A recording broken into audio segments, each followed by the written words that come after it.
Droga Diano, mam nadzieję, że u Ciebie wszystko w porządku. Pragniemy poinformować o podjętej decyzji, że tegoroczne biennale nie odbędzie się. Po długich i burzliwych debatach doszliśmy do wniosku, że kolejne edycje również zostaną anulowane. Pragniemy wyrazić nasze najszczersze przeprosiny, jednakże jesteśmy pewni słuszności podjętej decyzji. Wraz z naszym zespołem głęboko wierzymy w konstruktywną bezproduktywność i widzimy szansę na wyjście z impasu jedynie poprzez zaniechanie jakichkolwiek działań mających na celu produkcję sztuki.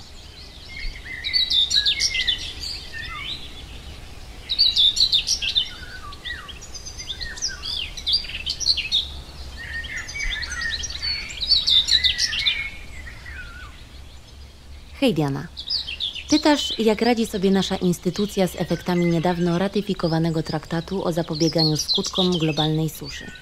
Jesteśmy zadowoleni z efektów. Całkowite cofnięcie finansowania dla wszystkich muzeów i galerii sztuki, a także oddanie naszych budynków pod działalność pomocy humanitarnej jest w naszym mniemaniu rozsądnym rozwiązaniem.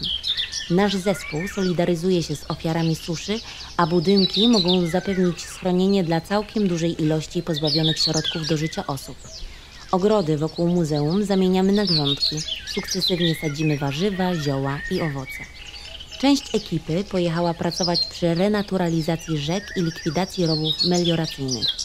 Mamy nadzieję, że nasze działania przysłużą się i wkrótce odnotujemy pierwsze pozytywne efekty.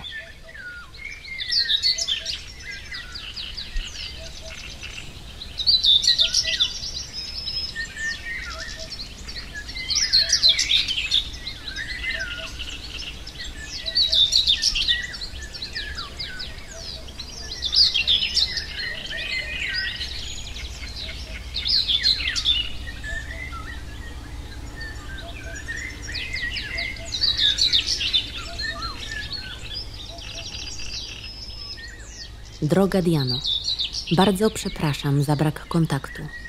Piszę w odpowiedzi na Twojego maila odnośnie planowanej wystawy w Muzeum Sztuki Współczesnej. Szczerze mówiąc, już mi się nie chce. Chciałabym zanurzyć się w trawie, leżeć i słuchać żab. Ciągły stres i cofnięte środki finansowe nie pozwalają nam już dłużej realizować programu. Omówiłam swoje wątpliwości z dyrekcją i naszym zespołem kuratorskim. Wspólnie podjęliśmy decyzję o zamknięciu instytucji na stałe. Przestrzeń oddajemy w użytkowanie chwastom, ptakom i owadom. Niech zarasta.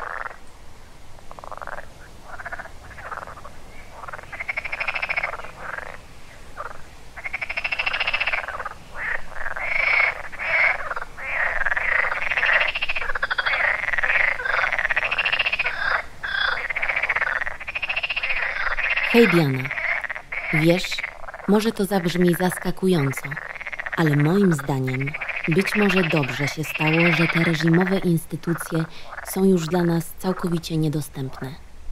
Cieszę się, że jeszcze przetrwałyśmy, pomimo prześladowań. Podoba mi się całkiem tutaj pod ziemią.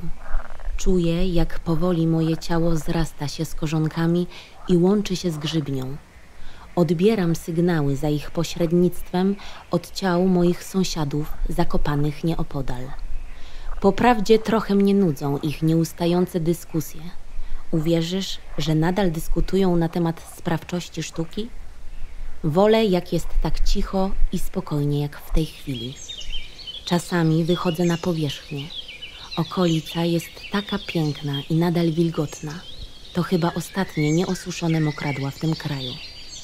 Przyglądam się ptakom, derkaczom, czaplom siwym, żurawiom i trzcinniczkom. Czasami sama godzinami stoję w szuwarach, wyobrażając sobie siebie jako jedną z nich. Wczoraj byłam derkaczem, dzisiaj jestem nurogęsią. Myślę, że dopiero teraz żyję naprawdę. PS. Słyszałaś, że w Europie zamknięto już wszystkie muzea? Podobno zakładają w nich szklarnie, ogrody i ule. Oby i u nas w końcu tak się stało.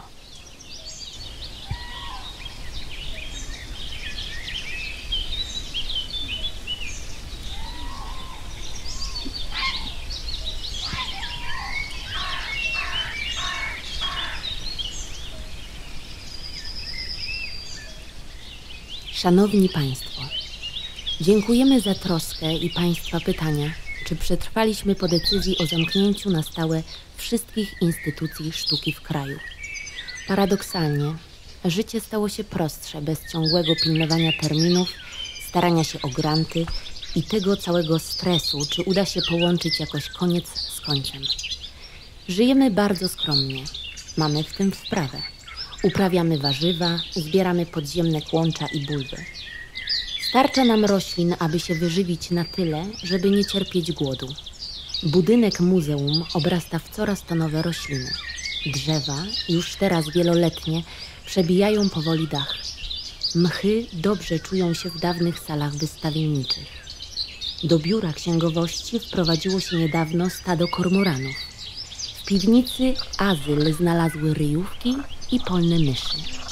Żabie koncerty umilają nam długie wieczory. Z zalanych sal parteru ich dźwięk rozlewa się po całym budynku.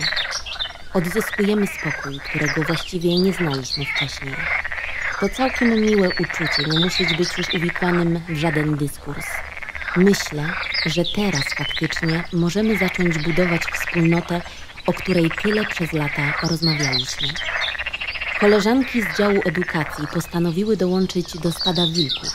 Nie widzieliśmy ich już od kilku miesięcy. Czasami jest zimno, wtedy przytulamy się do siebie i śpiewamy wspólnie.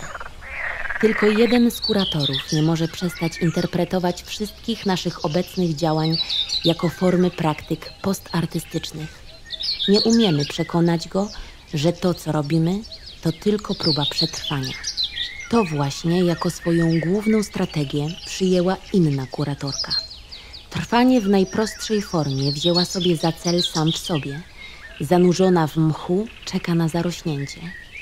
Powoli zaczęły pojawiać się na niej pierwsze porosty, fantazyjne grzyby i kilkumilimetrowe wątrobowce. Trzymamy za nią wszyscy kciuki. Tak ambitny cel należy wspierać.